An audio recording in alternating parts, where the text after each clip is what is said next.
Docteur, est-ce que toutes les femmes peuvent éjaculer? Est-ce que toutes les femmes sont fontaines? Eh bien, dans la vidéo du jour, nous allons parler d'éjaculation féminine. Alors, si vous voulez en savoir plus sur le sujet, installez-vous, ça commence tout de suite.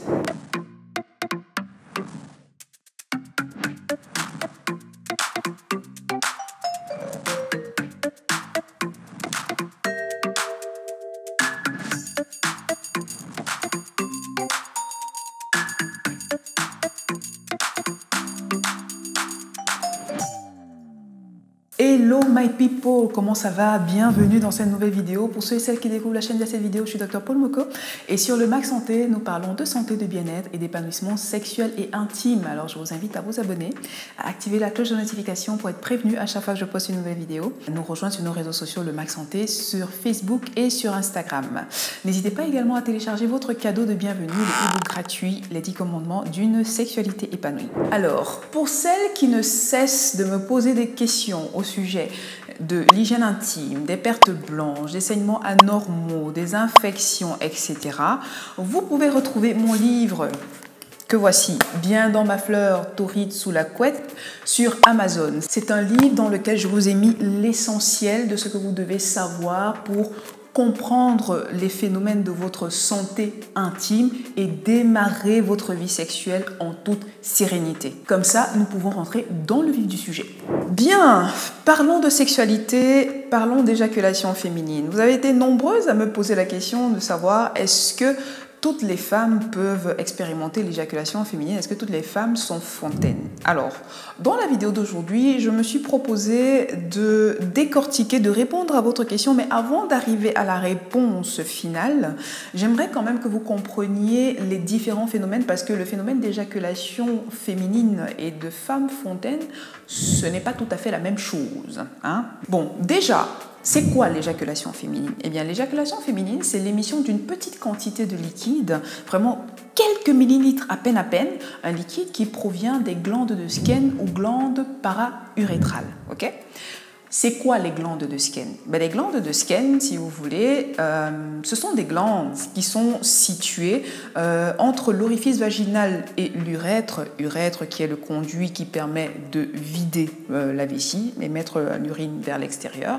Ces glandes-là sont donc situées entre l'orifice vaginal et l'urètre et elles produisent une petite quantité de liquide, un éjaculat, qui va être expulsé via les orifices des glandes de Skene. Ce liquide va être évacué à l'extérieur au moment où l'excitation sexuelle commence à être de grande intensité.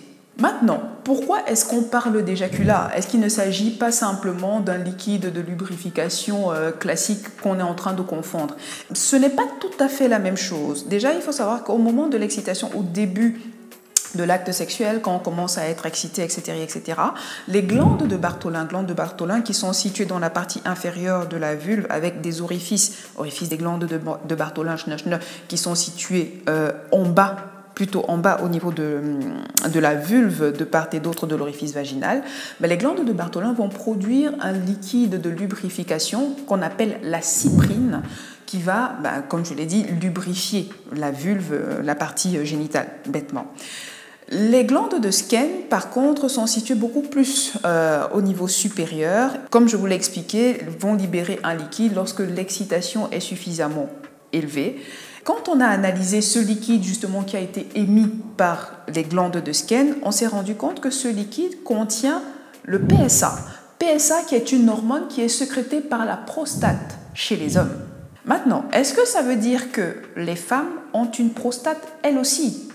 Eh bien, certaines études considèrent que les glandes de Skene correspondraient à une sorte de prostate résiduelle chez la femme. Une prostate résiduelle qui pèserait plus ou moins 5 grammes contre environ 30-50 grammes chez l'homme. Donc ça correspondrait à une sorte de prostate résiduelle qui correspondrait à l'emplacement du point G. Si vous n'avez pas vu ma vidéo sur le point G, je vous remets le lien juste là. Allez la regarder, je ne rentrerai pas dans les détails du point G, je vous ai fait une vidéo déjà détaillée sur le sujet. Maintenant, est-ce que cela garantit le fait qu'en stimulant le point G, chaque femme devrait expérimenter l'éjaculation féminine?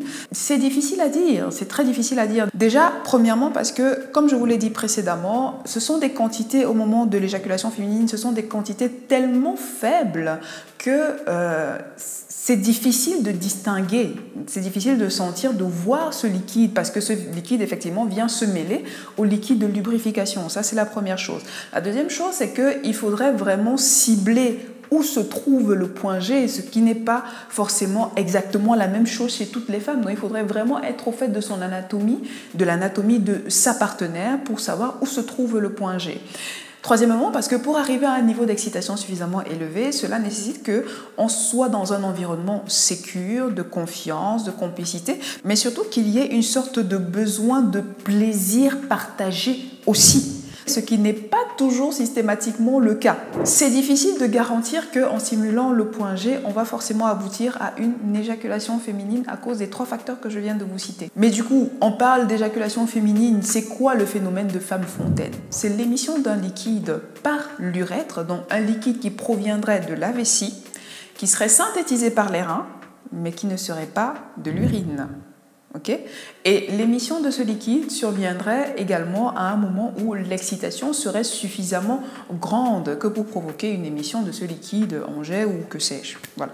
Donc, c'est 2 phénomènes totalement différents. Et le liquide en question qui est émis, ici, on part sur des quantités d'environ 300 ml. Maintenant, je vois d'ici les questions et les commentaires qui vont s'amuser à être un tout petit peu cassants et désobligeants, et certains qui vont se demander si finalement, est-ce que le phénomène d'éjaculation féminine de femme fontaine, c'est pas un phénomène de mode?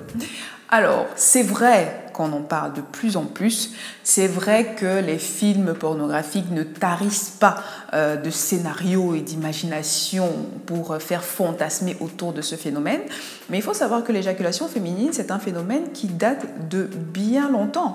Par exemple, dans l'Afrique ancestrale, comme on dit, dans des pays, par exemple, tels que le Rwanda, il existait une technique qui était apprise aux hommes, le kunyaza, pour permettre aux femmes de libérer leur eau. Ça veut tout dire.